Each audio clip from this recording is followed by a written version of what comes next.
Bonjour mes précieux, j'espère que vous allez bien. Je vais super bien. Merci de demander en tout cas. Je souris, la vie est peut-être belle, mais je suis un peu attristée par l'actualité qui se déroule ces derniers moments. Pour vous qui êtes sur les réseaux sociaux, on parle depuis un moment de porte-à-porte pour évoquer ces toilettes publiques qui se réfèrent de plus en plus aux femmes qui se rendent à Dubaï. Ah tiens, le sujet du jour. Les filles de Dubaï, les influenceuses, les boss ladies, les femmes indépendantes, les femmes battantes d'un autre genre. Je peux déjà vous dire, j'étais à Dubaï. Oui, j'y ai passé un moment de ma vie, il y a quelques années. Pas pour ce que vous pouvez imaginer, mais pour autre chose, pour un autre travail. Mais mon point ce jour, c'est effectivement évoquer non seulement l'actualité, mais vous raconter également d'autres histoires de jeunes filles qui sont passées par ces choses très mauvaises, terribles d'ailleurs.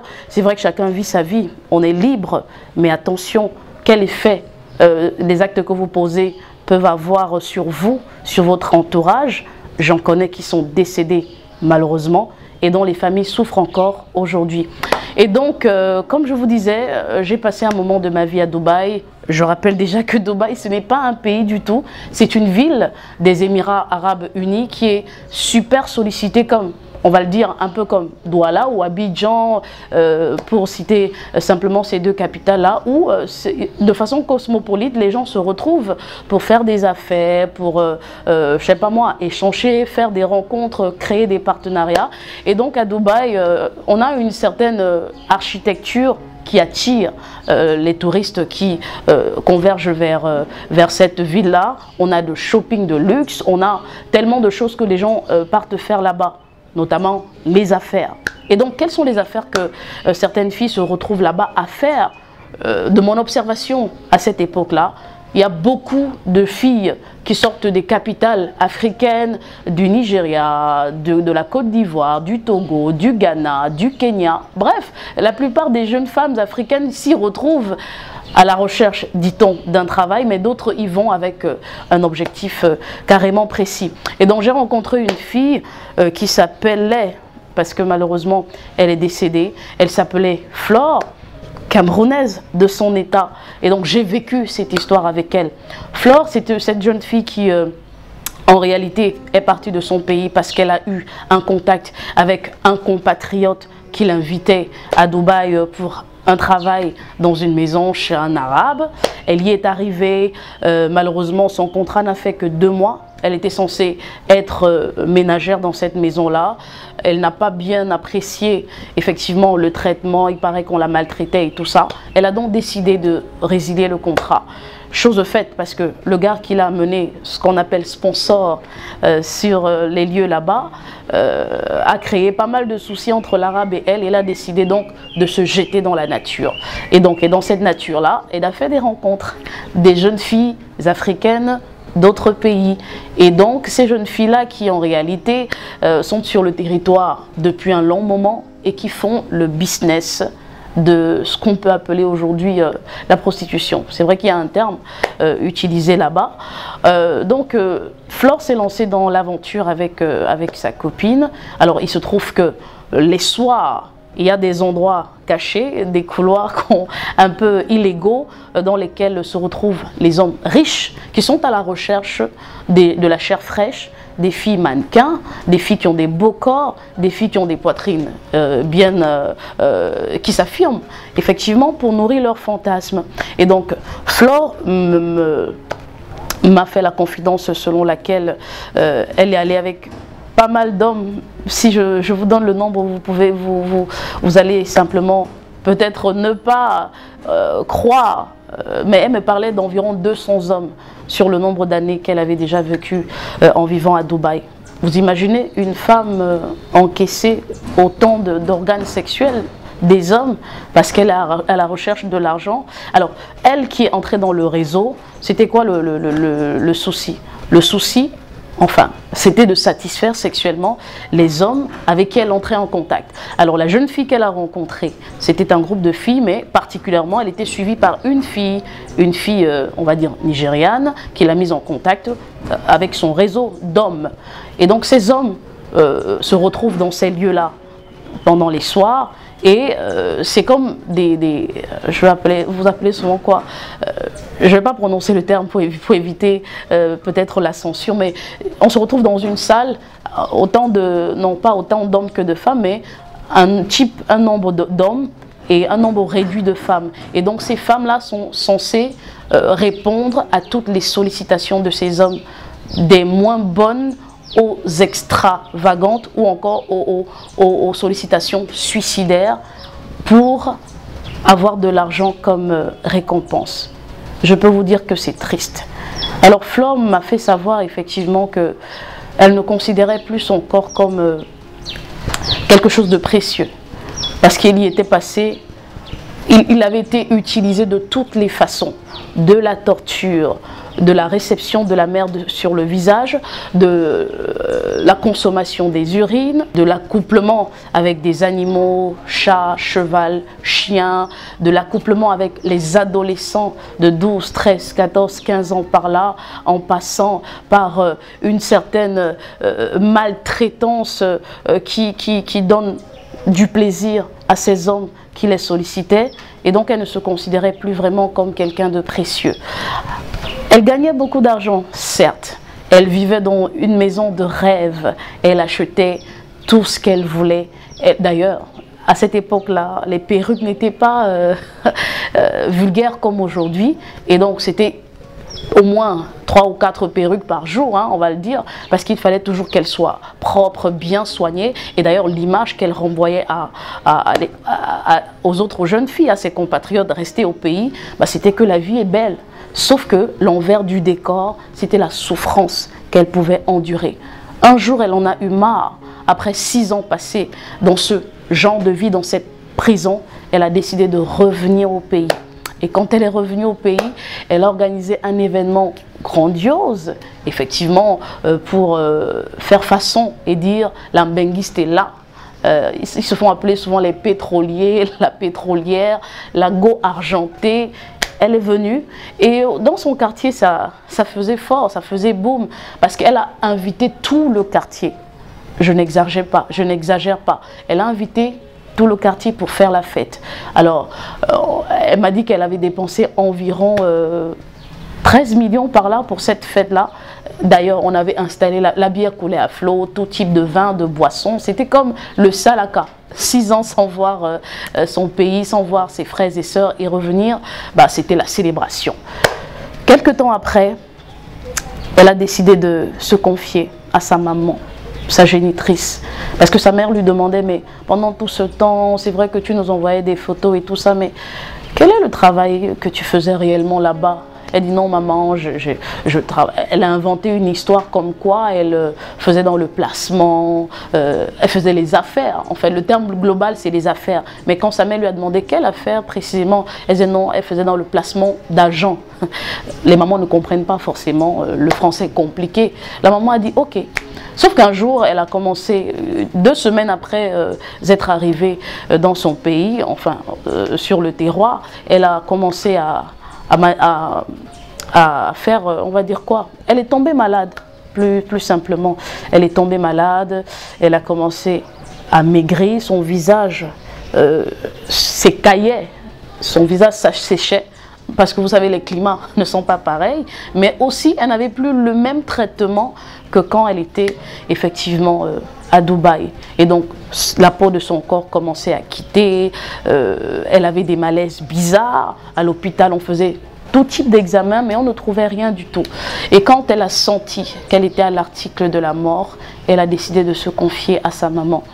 Et je vous jure, c'était pathétique. Elle a raconté à sa maman comment il y a des soirs où elle pouvait aller avec 7, 8, 9 hommes, des soirs où elle se droguait pour essayer de tenir la tête, pour essayer de noyer sa conscience afin de pouvoir gagner cet argent-là. Il y a des soirs où simplement elle ne couchait avec personne, personne ne la touchait, mais on venait, elle s'allongeait sur une table, toute nue carrément, et ces hommes-là venaient déféquer sur elle.